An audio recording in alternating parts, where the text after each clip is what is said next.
let me introduce the DRP Stability Rules to you. Of course, in eSPP. Before we go to the details of the stability rules, I'm gonna tell you a little bit about DRP in general. This is a process that calculates how much we need to order from our suppliers in order to satisfy the demand of our whole network. This process has several inputs, as we can see here, the forecast or the inventory key figures, the safety stock values, things like that are inputs to the process, and the output is a purchase requisition or purchase order and schedule lines within a scheduling agreement. And the stability rules within this process are helping you to stabilize the number of automatical changes within different horizons. So finding the right balance between the mitigation of a shortage or an excess and the order stability, that is what the stability rules are aiming for. So not every single change in the order quantity should lead to a real change order with the supplier. And we should not overreact, but we should not underreact as well to these automatical changes. We can apply the rules in different horizons. That can be in the limited freeze horizon or plan submission horizon. And in each horizon, you can apply different rules. These changes will not be released automatically to the supplier. Every automatical change here needs an approval. And we will see in the system how it works. So let's see how stability rules work within DRP. First, I'd like to go a little bit into the customizing and show you how the stability rules are set up. So we go into the customizing to extended service parts, planning, DRP, and define stability rules. So as you can see here, there are multiple stability rules for de-expedite and expedite in the different horizons.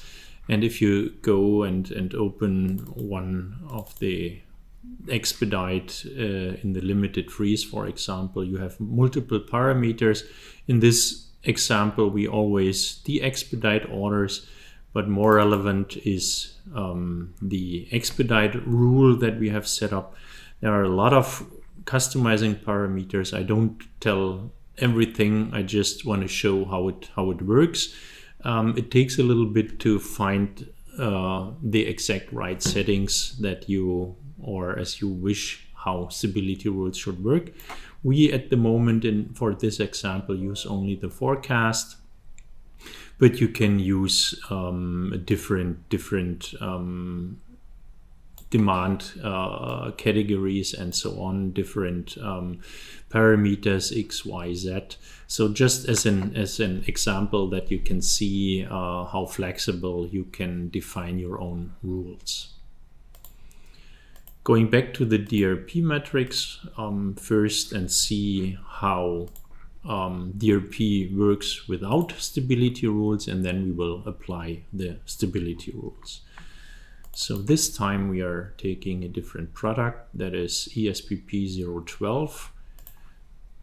And if we go to the entry location where the stability rules are applied later on and calculate the DRP metrics, we see that, for example, the projected stock on the 22nd is exactly our planned safety stock, and here we are dropping below the safety stock, and therefore the system is creating a demand or an order rounded to AOQ of 10, and this applies 3 times within the planning horizon or in the limited freeze horizon.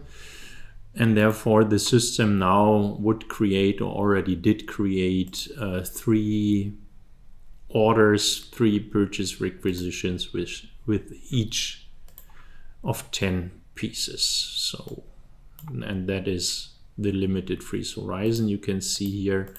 And we have these 30 pieces ordered in 3 times 10. So now we are applying the stability rules and see what's happening. So, and therefore we go to the product on the entry location of our bill of distribution, and we go to the DRP planning and say, okay, now we want to apply stability rules for this product location. We save that. And now we go back to the DRP matrix and see what's happening. Instead of addressing 3 different purchase requisitions, the system now using the stability rules is pulling all the demand that is sitting later in the limited freeze horizon to one date, and we only create one order. So that it was only the simulation. All the demand in the limited freeze horizon is added, collected, and then addressed in one step, so that the supplier gets 1 order instead of 3. If we go to the schedule maintenance board, we still see that because we simulated only, that we still have the 3 purchase requisitions that you can see here, this, and this, 10 each. But if we now run the DRP service with the stability rules in place, we execute that, and we will see when we go to the schedule board now that the system, we're adding all the 3 purchase requisition into one, and now you can see in the limited freeze horizon we have only 1 order addressed to the supplier in order to find the right balance between the amount we are ordering and how often we are ordering. Another example how stability rules works, what's happening if an additional order comes into the picture, and that we will see, keep this one here in mind, and that we will see as well again. So for that purpose, we just creating an order or changing an existing order and make this order valid. We save it. So additional 10 pieces are valid as a back order coming into the system right now, and DRP is exactly reacting to that back order, and my expectation would be that the 30 pieces that were addressed on the 23rd now are even pulled forward. So we, instead of 30, we order now 40 on the 21st of February. So we execute DRP, and we will see that this order is now even pulled forward as early, and we will order as early as possible. So going to the schedule maintenance board and see the change here as well. So we order 40, and we order that earlier availability date is 21st. We need to ship it on the 16th. And the last point here is that I want to show you again the tight integration. If I switch to the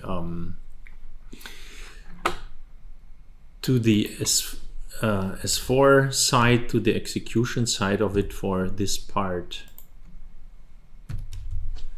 we see immediately that the orders we are creating are ending up exactly in that stock requirement list. We see here these 40 pieces are going to be procured from the supplier.